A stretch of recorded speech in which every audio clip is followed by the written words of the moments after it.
Just days after the Secret Service launched its investigation into a drone crashing at the White House, drone privacy and safety is once again up for debate. Good evening to you. I'm Mark Mellinger. And I'm Heather Herron. With drone technology taking off at lightning speed, federal officials can barely keep up in terms of regulating it. Believe it or not, experts say by the time you buy one of these multi-rotors off the shelf, there are 2 or 3 new models already in design. So what are drones and why are so many people rushing out to buy one? Megan Royst is on assignment tonight for 15 Finds Out.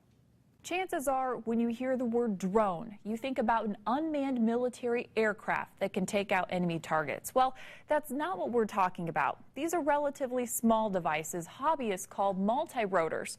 Most are about the same size as some RC airplanes, and it can offer a whole new view of the world around you. Okay, we're good.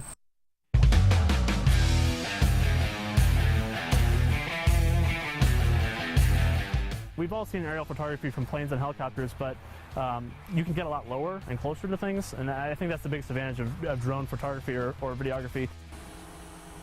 Brendan and his partner Nathan use drones for their photography business. We started actually with a smaller hexacopter that we built ourselves, and once we were comfortable with that, we kind of went to this because it can carry, a more serious camera. So what's our height, Nathan? 40 meters. 40 meters, okay. So we could go 3 or 4 times higher than this and stay under that 150-meter limit. As of now, FAA regulations ban pilots from flying drones higher than 400 feet, something most hobbyists are okay with. But they tell me the frustrating part is when people think they're using drones to invade people's privacy. If you were wanting to spy on someone, it would be a terrible technology to use because, you heard how loud it is. You're not going to sneak it up on anybody. So honestly, if you're worried about somebody spying on you, you should probably just, get rid of your phone and your computer because you're far more likely to have a problem with those than someone using a drone. It's amazing how much you can see and how far you can see with it without, spying on anybody. David McKnight manages Phil's Hobby Shop on Jefferson Boulevard.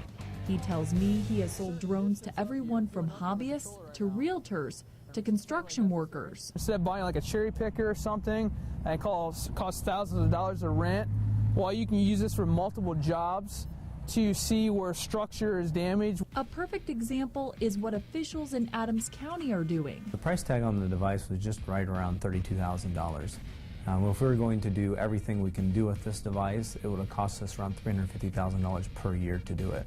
So it was a massive amount of savings. See the comparison for yourself. Here's a picture of a ditch that was taken by a camera on a helicopter in Adams County. Now, here's a picture taken of the same ditch with a drone. Really, quite a few different departments use it. Our assessor's office, our auditor's office, our surveyor's office for their drainage. And a lot of real estate companies use it as well.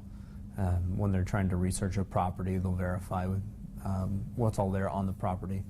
Throughout the course of our 15 Finds Out investigation, besides a 400-foot ceiling and some common sense, there aren't many guidelines hobbyists have to follow, but that could all soon change as the FAA looks into creating new guidelines. For the time being, the FAA only has a 5-mile no-fly radius for drones around all airports across the country.